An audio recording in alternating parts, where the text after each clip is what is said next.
Bonjour à toutes et à tous, installez-vous confortablement. À la une de ce journal, le feuilleton Neymar est terminé. Zlatan dans une forme resplendissante et Griezmann intimidé par Messi. Le feuilleton Neymar terminé, c'est le président du FC Barcelone qui l'a conclu. Interrogé par la Racuno, Bartomeu a assuré que l'opération ne se fera pas. Aucune chance de voir un retour de Neymar au Camp Nou. Le retour de Neymar, c'est très peu probable parce que la situation économique est très compliquée dans les grands clubs. De quoi rassurer Leonardo et les supporters parisiens, eux qui ont eu des sueurs froides l'été dernier tant les rumeurs de départ de la star brésilienne de Paris semblaient presque bouclées. Mais ce n'est pas tout pour le numéro 10 du PSG, pris en exemple par Juninho pour expliquer les problèmes de la société brésilienne et la cupidité des footballeurs. Leonardo est sorti du silence et n'a pas hésité à lui répondre.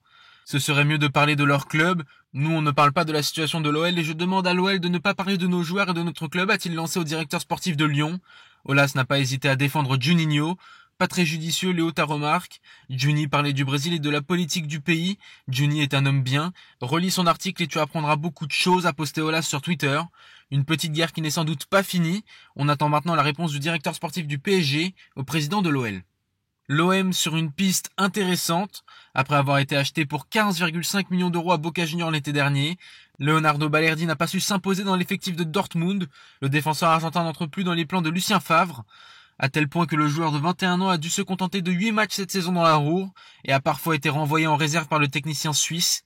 Ainsi, le club phocéen espère pouvoir attirer Balerdi à Marseille, qui ne serait pas de trop niveau renfort défensif, et le natif de San Luis serait bien tenté d'aller voir ailleurs, lui qui est en quête de temps de jeu.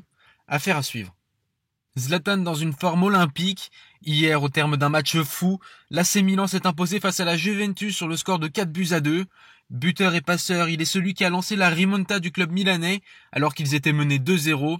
Et tout cela s'est passé de la 62e minute et un pénalty transformé par le Suédois à la 90e minute. Alors que les supporters milanais nageaient en plein bonheur, Ibra a lâché une bombe. Je suis heureux de jouer, mais je suis désolé pour les fans, car c'est peut-être la dernière fois qu'ils pouvaient me voir en live. Dans quel sens? Il suffit de lire entre les lignes. Alors qu'il n'a toujours pas été prolongé, le géant suédois évoque un potentiel départ, mais à 38 ans, il n'a pas envie de prendre sa retraite.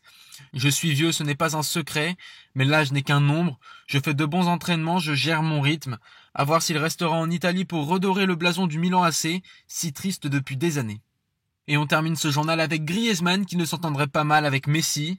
Une source proche du vestiaire catalan l'a confirmé, alors que le Français ne semble pas être très épanoui à Barcelone. Selon la source, il serait seulement intimidé par le numéro 10 argentin.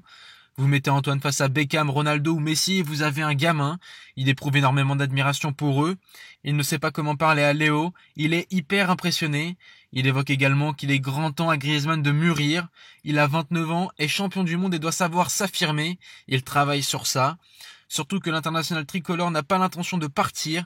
Il est déterminé à s'imposer dans la composition catalane. C'est tout pour aujourd'hui. Je vous donne rendez-vous demain pour votre nouveau journal. À bientôt sur Foot 01.